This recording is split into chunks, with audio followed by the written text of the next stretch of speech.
ओम शांति। 19/11/2022 के बाबा के साकार अनमोल धारणा युक्त मधुर महावाक्य हैं, जिनमें बाबा ने योगी और भोगी का अंतर बताया। साथ साथ बाबा ने कहा कि ज्ञान मार्ग में नष्टो मोहा बनना बहुत ज़रूरी है और पवित्रता की प्रतिज्ञा बाबा से करनी है। जो बाबा ने पवित्रता की आज्ञा दी है उसको मानना है। पवित्र बनने की युक्ति स्वयं रचनी और औरों को भी बतानी है। मीठे बच्चे पतित पावन बाप आए हैं, पावन बनाकर पावन दुनिया का वर्षा देने। पावन बनने वालों को ही सद्गति प्राप्त होती है। क्वेश्चन है, भोगी जीवन योगी जीवन में परिवर्तन होने का मुख्य आधार क्या है? आंसर है निश्चय। जब तक निश्चय नहीं कि हमको पढ़ाने वाला स्वयं बेहद का बाप है, तब तक न योग लगेगा न पढ़ाई ही पढ़ सकेंगे। भोगी के भोगी ही रह जाएंगे। कई बच्चे क्लास में आते हैं लेकिन पढ़ाने वाले में निश्चय नहीं है। समझते हैं हाँ कोई शक्ति है, लेकिन निराकार शिव बाबा पढ़ाते हैं, ये कैसे हो सकता? यह तो नई बात है। ऐसे पत्थर बुद्धि बच्चे परिवर्तन नहीं हो सकते। गीत ओम नमो शिवाय। ओम शांति। बच्चे यह तो समझ गए हैं कि शिव बाबा हमको समझाते हैं। घड़ी घड़ी तो नहीं कहेंगे भगवानुवाच्य। यह तो कायदा नहीं है कि घड़ी घड़ी अपनी महिमा करनी है। शिव बाबा जो सबका बाप है, वह हम बच्चों को बैठ समझाते हैं। भविष्य 21 जन्मों के लिए अटल अखंड दैवी स्वराज्य प्राप्त कराते हैं। जैसे स्कूल अथवा कॉलेज में बच्चे जानते हैं कि टीचर हमें आप समान बैरिस्टर बना रहे हैं, एम ऑब्जेक्ट है। बाकी सत्संगों में जो आते हैं वेद शास्त्र आदि सुनने के लिए, उससे तो कुछ मिलता ही नहीं। इसलिए टीचर फिर भी अच्छे होते हैं। जो शरीर निर्वाह अर्थ कोई जिस्मानी विद्या सिखलाते हैं, जिससे आजीविका होती है। बाकी सब दुर्गति ही करते हैं। बच्चे शादी ना करना चाहे तो बाप कहेगा वर्षा भी नहीं मिलेगा, जहाँ चाहे वहाँ चले जाओ। यहाँ तो बाप अमृत भी पिलाते हैं और वर्षा भी देते हैं। कहते हैं कि पवित्र बनो तो पवित्र दुनिया के मालिक बनेंगे। कितना फ़र्क है हद के बाप में और बेहद के बाप में। वह रात में ले जाते हैं, यह दिन में जाते हैं। यह है पतित पावन। कहते भी हैं सदगति दाता एक, जो आकर सबकी सदगति करते हैं। फिर दुर्गति किसने की यह नहीं जानते। तो बाप समझाते हैं सब आसुरी मत वाले हैं। यहाँ आते हैं असुरों से देवता बनने। यह इंद्रप्रस्थ है। कई असुर भी छिपकर आए बैठते हैं। सब सेंटर्स पर ऐसे छुपे असुर बहुत आते हैं।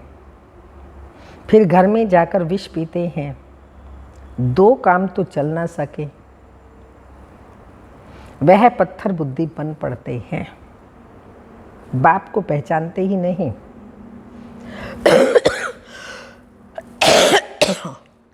निश्चय बिल्कुल ही नहीं है कि हमको बेहद का बाप पढ़ाते हैं।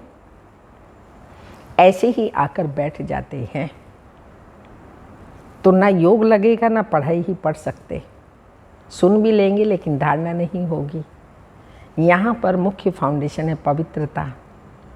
अगर पवित्र नहीं रहेंगे, दूसरा फिर बाबा से छिपाएंगे, तो बाबा ने कहा वो पाप के भागी बन जाएंगे। यहाँ आकर बैठेंगे छिप छिप करके, तो धारणा होगी ही नहीं और ना उनका योग लगेगा। भोगी के भोगी ही होंगे। बहुत समझते हैं कि कोई शक्ति है, बस निराकार शिव बाबा कैसे आ सकता? कोई शास्त्र में भी लिखा नहीं है। यह है नई बातें। गाते भी हैं शिव जयंती आदि आदि, परंतु पत्थर बुद्धि होने के कारण समझते ही नहीं है। शिव है तो सब भक्त याद करते हैं, कहते भी हैं शिवाय नमः। समझते हैं वो परम धाम में रहते हैं, तो हमारा बाप भी है परम पिता, तो वह सबका फादर हो गया ना। भारत में ऐसे भी हैं जो फादर को नहीं मानते। मनुष्यों को समझाना बहुत मुश्किल है। मनुष्य तो यह भी नहीं समझते कि अभी दुर्गति का समय चल रहा है। भक्ति मार्ग में पहले अव्यभिचारी भक्ति थी, अब व्यभिचारी बन गई। एक शिव बाबा की पूजा भक्ति करते थे, अभी अनेकों की करते हैं। तो पहले अव्यभिचारी अब व्यभिचारी बन गई। व्यभिचारी और अव्यभिचारी में कितना अंतर है। वह पाप आत्मा और वह पुण्य आत्मा। अव्यभिचारी भक्ति है सच्ची भक्ति।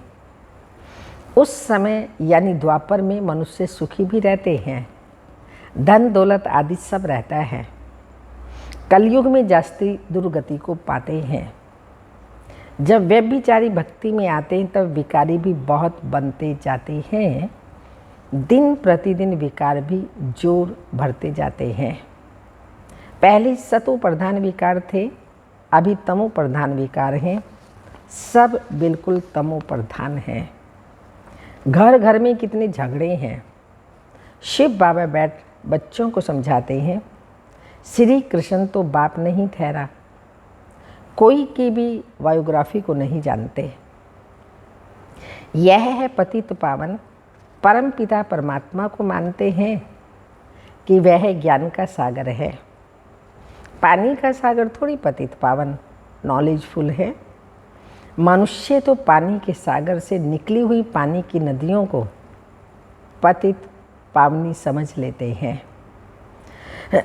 उनसे पूछना चाहिए कि जैसे गीता के भगवान का ऑक्यूपेशन पूछा जाता है, निराकार परम पिता परमात्मा रचयिता है और श्री कृष्ण रचना। अब बताओ गीता का भगवान कौन? भगवान तो एक को ही कहेंगे ना, फिर व्यास को भगवान कैसे कह सकते हैं? तो ऐसे ऐसे प्रश्न पूछना चाहिए। पतित पावन परम पिता परमात्मा ज्ञान का सागर है। उनसे यह ज्ञान गंगाएं कैसे निकलती हैं? परम पिता परमात्मा ब्रह्मा द्वारा कमल, ब्रह्मा मुख कमल द्वारा ब्रह्मांड मुख वंशावली रचते हैं। उन्हों को ब्रह्मा मुख से ज्ञान मिल रहा है, जिससे सद्गति को पाते हैं। अब पानी के सागर से पावन बनते हैं, वह ज्ञान सागर से। तो बाबा ने कहा पूछो उनसे कौन पतित पावन है, गंगा या पतित पावन शिव बाबा? तो पावन किससे बनेंगे? पानी से मनुष्य तो पावन हो न सके। तो यह पहले भी पूछनी पड़े। इनको पूछने से पावन दुनिया का मालिक बन सकते हैं। बुलाते तो उनको ही हैं, हे पतित पावन सीताराम। फिर गंगा में स्नान आदि करते हैं। तो यह पहली भी ऐड करनी चाहिए। समय पर हर एक चीज़ शोभती है। जैसे वो गीता के भगवान वाली पहेली है, वैसे यह भी पहेली है। ख्याल तो चलते हैं ना, क्या ऐसी चीज़ बनाएं जो मनुष्य सदैव अपने पास यादगार रखे। अच्छी चीज़ होगी तो अपने पास रखेंगे, कागज़ आदि की तो फेंक देते हैं। देवताओं की अच्छी चीज़ होगी तो वह फाड़ेंगे नहीं। सर्विस की प्रैक्टिस वालों का सारा दिन विचार सागर मंथन चलता रहेगा और काम करके भी दिखाएंगे। सिर्फ कहना नहीं है कि ऐसा करना चाहिए। यह किसको कहते हो? बाबा करेगा, वह बच्चे करेंगे। बोलो कौन? बाप तो डायरेक्शन देते हैं। ऐसे अच्छे चित्र कैलेंडर छपाओ। त्रिमूर्ति शिव के कैलेंडर से भी निकलने चाहिए। त्रिमूर्ति शिव जयंती कहना राइट है, सिर्फ शिव जयंती कहना रॉन्ग है। एक बच्चे की दिल है त्रिमूर्ति शिव जयंती का कैलेंडर बनवाएं, सो भी रंगीन। त्रिमूर्ति से समझानी अच्छी मिलती है। बाबा लॉकेट भी इसलिए ही बनवाते हैं कि उनसे अच्छा समझा सकते हैं। ब्रह्मा द्वारा शिव बाबा सदगति करते हैं, तो जो मेहनत करता है वही विष्णुपुरी का मालिक बनता है। बाकी जो ज्ञान नहीं लेते उनका विनाश हो जाता है। वह सजाई भी खाते हैं, पद भी नहीं पाते। भक्त भगवान को याद करते हैं, परंतु जब भगवान आते हैं तब कितने थोड़े उन्हें पहचान कर उनका बनते हैं। इसलिए तो लिखा है कोटों में को में भी को, मुझे पहचानते हैं। मूढ़मती लोग तुझ समझ मुझे गाली देते हैं। तो भगवान को आधा कल्प लोग पुकारते आए, अभी भी पुकार रहे हैं। लेकिन जब भगवान आते हैं उनके बहुत कम बच्चे बनते हैं। कोटों में कोई जो मुक्ति के लिए पुरुषार्थ करते हैं वो पद अच्छा पा नहीं सकेंगे। विकर्म विनाश नहीं होंगे, इसलिए साक्षात्कार कराया जाता है। धर्म स्थापक भी आते हैं दृष्टि लेने। याद करते करते विकर्म विनाश करते जाएं तो पद ऊंचा पा सकते हैं। और धर्म वाले भी आएंगे, सो भी पिछाड़ी में, जो बड़े होंगे। ऐसे नहीं अभी का पोप आएगा, ना ना आदि आदि पहले नंबर का पोप जो अभी अंतिम जन्म में है वह आएगा। हिसाब है बड़ा भारी। यह अब कुंभ का मेला है। यह सब भक्ति मार्ग की सामग्री है। जब दुर्गति को पाने का पूरा ग्रहण लग जाता है तब बाप आकर 16 कला संपूर्ण बनाते हैं। ग्रहण को स्वदर्शन चक्र से निकाला जाता है। ये जो अपना गोला है उसमें नीचे लिखना चाहिए स्वदर्शन चक्रधारी। यह बहुत अच्छी चीज़ है। ये ईश्वरीय कोट ऑफ आर्म्स है। यह कोट ऑफ आर्म्स है। यह तो ईश्वरीय बातें हैं। स्लाइड्स जो बना रहे हैं उनके लिए भी बाबा समझाने देते रहते हैं। अगर समझो वो मुरली ना सुने तो डायरेक्शन अमल में ला ना सके। इसलिए बाबा कहते हैं मुरली कभी भी मिस नहीं करनी चाहिए। समझो आज मैं नहीं गई, शायद मेरी धारणा की या मेरे परिवर्तन की कोई पॉइंट थी और वो मैंने नहीं सुनी, तो कैसे परिवर्तन आएगा? चाहे वो सेवा की बात है, धारणा की बात है, योग की बात है। मैंने नहीं सुनी, आज मुरली मिस कर दी, तो मुझे उस पॉइंट की धारणा कैसे होगी, योग कैसे लगेगा? तो इसलिए बाबा कहते हैं रोज़ मुरली सुननी चाहिए, कभी भी मिस नहीं करो। अगर समझो वो मुरली ना सुने तो डायरेक्शन अमल में ला ना सके, मुरली तो रोज़ पढ़नी चाहिए। सर्विस में जो हैं उनको एक्ट में आना चाहिए। त्रिमूर्ति का भी स्लाइड्स बनाते हैं, उनमें अक्षर बहुत अच्छे हैं, स्थापना और विनाश। 2 गोले भी चाहिए, यह नरक और यह स्वर्ग। यह आज का भारत और यह कल का भारत। बाप सेकंड में जीवन मुक्ति देने वाला बैठा है। बाबा को पहचाना निश्चय हुआ, बस जीवन मुक्ति पाने का पुरुषार्थ चल पड़ता है। जन्म तो लिया ना, बाप से पूरा वर्षा लेना है, फिर विकार की मांग नहीं कर सकते। तो बाप कहते हैं भ्रष्टाचारी को वर्षा मिल न सके। प्रैक्टिकल में इनका ब्रह्मा का भी मिसाल देखा ना, ऐसे बहुत मुश्किल निकलते हैं।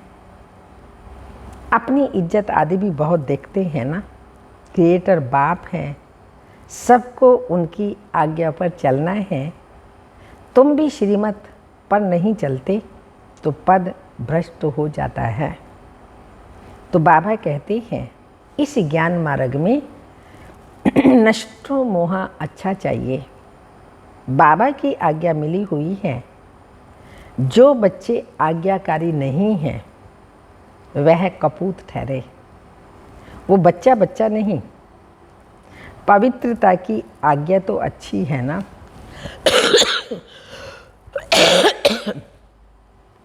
राजयोग तो बाप ही सिखलाते हैं, मनुष्य तो बेचारे समझते ही नहीं। तो बच्चों में भी नंबरवार पुरुषार्थ अनुसार समझते हैं। बाप इतना डायरेक्शन देते हैं, कोई बच्चे मुश्किल करके दिखाते हैं। बाप कहते हैं त्रिमूर्ति का कैलेंडर बनाना है, सारा मदार त्रिमूर्ति शिव के चित्र पर ही है। लिखा हुआ है ब्रह्मा द्वारा स्थापना, जरूर शिव बाबा स्वर्ग की स्थापना करेंगे ना। कलयुग आसुरी राज्य का विनाश होगा। आसुरी राज्य में कितने ढेर हैं, दैवी राज्य में कितने थोड़े हैं। लिखा हुआ भी है अनेक धर्मों का विनाश, एक सत्य धर्म की स्थापना। तो बाबा कहते हैं मैं कितना श्रृंगारता हूँ। शिव बाबा ज्ञान रत्नों से रोज हम बच्चों का श्रृंगार करते हैं, फिर भी सुधरते नहीं, उल्टा सुल्टा बोलते रहते हैं। यहाँ बाबा कहते हैं देह सहित जो कुछ है सब कुछ भूल मामी कम याद करो। अपनी देह में भी ना फंसो। किसी की देह में फंसने से गिर पड़ते हैं।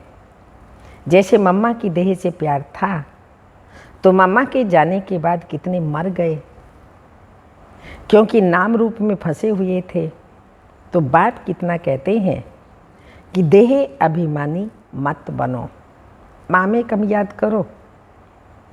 तुम इस ब्रह्मा के शरीर को भी याद नहीं करो। शरीर को याद करने से पूरा ज्ञान उठा नहीं सकते। चलो सुन भी लिया, सुना भी दिया, लेकिन जो बाबा धारणा की बातें बताते हैं वो धारणा में नहीं लाते, तो परिवर्तन कैसे होंगे जब तक हम बातों को धारणा में नहीं लाएंगे। इसलिए बाबा ने कहा चाहे मम्मा हैं बाबा हैं, उन्हों की ही देह में नहीं फंसना है, बाकी अपनी और औरों की देह में कैसे फंस सकते हैं। अगर फंसे हुए हैं तो बाबा ने कहा फिर पद भी ऐसा ही मिलेगा। मामी कम याद करो, तुम इस ब्रह्मा के शरीर को भी याद नहीं करो। शरीर को याद करने से पूरा ज्ञान उठा नहीं सकते। देही अभिमानी बनने में बहुत मेहनत है। बाप की याद में रहना है, ये बहुत डिफ़िकल्ट है। ज्ञान तो बहुत अच्छा अच्छा सुनाते हैं, योग में मुश्किल रहते हैं। जितना रुस्तम उतना माया के तूफान आएंगे। किसी न किसी के नाम रूप में फंस धोखा खा लेते हैं। इसमें बड़ी खबरदारी चाहिए। योग में ही बड़ी मेहनत है। नॉलेज तो सहज है, योग में घड़ी घड़ी भूल जाते हैं। इसलिए बाप कहते हैं विक्रमाजीत कैसे बनेंगे। योग में रहो तो पाप भी नहीं होंगे, नहीं तो 100 गुना हो जाता है। यहाँ तो खुद धर्मराज और बाबा दोनों साथ हैं। इसलिए खुद कहते हैं बाप के आगे कोई पाप नहीं करना, नहीं तो 100 गुना दंड पड़ जाएगा। योग से ही विक्रमाजीत बनते हैं। स्वदर्शन चक्र को जानना सहज है। तो इस गोले के नीचे लिखना है चक्कर, ना कि चरखा। स्वदर्शन चक्र, बाबा ने का चरखा नहीं। बाबा युक्तियाँ तो बहुत बतलाते हैं, बच्चों को एक्ट में आना है। अच्छा, मीठे मीठे सिक्के लदे बच्चों प्रति माता पिता बाप दादा का याद प्यार। Good morning diamond morning. रूहानी बाप की रूहानी बच्चों को नमस्ते।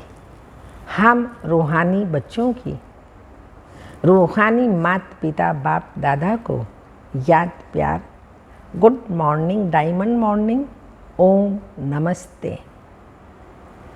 धारणा के लिए मुख्य सार है, किसी भी देहधारी के नाम रूप में अटकना नहीं है। ना अटकना न लटकना। अगर अटकेंगे लटकेंगे तो बुद्धि भटक जाएगी। तो ना अटकना है और ना लटकना है और ना भटकना है। अपनी देह में भी नहीं फंसना है। इसमें बहुत खबरदारी रखनी है। सेकंड पॉइंट, ज्ञान मार्ग में बहुत ज़रूरी बात आज बाबा ने कौन सी बताई, याद है ना? सारा दिन याद रखनी है ये बात और अपने ऊपर अटेंशन रखना है। ज्ञान मार्ग में नष्टो मोह जरूर बनना है। पवित्रता की आज्ञा माननी है और दूसरों को भी पवित्र बनाने की युक्ति रचनी है। वरदान है सर्व विकारों के अंश का भी त्याग, क्योंकि अगर अंश रहा तो वंश पैदा हो जाएगा। तो सब विकारों के अंश को भी त्याग कर संपूर्ण पवित्र बनने वाले नंबर 1 विजयी भव। संपूर्ण पवित्र वह है जिसमें अपवित्रता का अंश मात्र भी ना हो। पवित्रता ही ब्राह्मण जीवन की पर्सनैलिटी है। यह पर्सनैलिटी ही सेवा में सहज सफलता दिलाता है। लेकिन यदि एक भी विकार का अंश है तो दूसरे साथी भी उसके साथ जरूर होंगे। जैसे पवित्रता के साथ, पवित्रता क्या है? सुख शांति की जननी है। तो जब पवित्रता आती, सुख शांति आनंद ज्ञान सर्व शक्तियाँ आ जाती हैं। तो अगर कोई भी विकार का अंश रह गया तो उसके साथ ही आ जाएंगे। ऐसे अपवित्रता के साथ 5 विकारों का गहरा संबंध है। इसलिए एक भी विकार का अंश ना रहे तब नंबर 1 विजयी बनेंगे। स्लोगन, हिम्मत का एक कदम रखो तो 1000 गुना मदद मिल जाएगी। हिम्मत का एक कदम रखो तो 1000 गुना मदद मिल जाएगी। आज का अव्यक्त इशारा, जब नेचर ही योगी और ज्ञानी की होगी तो धारणा भी नेचुरल होगी। बार बार पुरुषार्थ नहीं करना पड़ेगा कि इस गुण को धारण करूं, उस गुण को धारण करूं। लेकिन पहले फाउंडेशन के समय ही ज्ञान योग और धारणा को अपनी जीवन बना दी। इसलिए यह तीनों सब्जेक्ट ऐसी आत्मा की स्वतः और स्वाभाविक अनुभूतियाँ बन जाती हैं। उन्हें सहज योगी, सहज ज्ञानी, सहज धारणा मूर्त कहा जाता है। सहज योगी, सहज ज्ञानी, सहज धारणा मूर्त कहा जाता है। ओम शांति।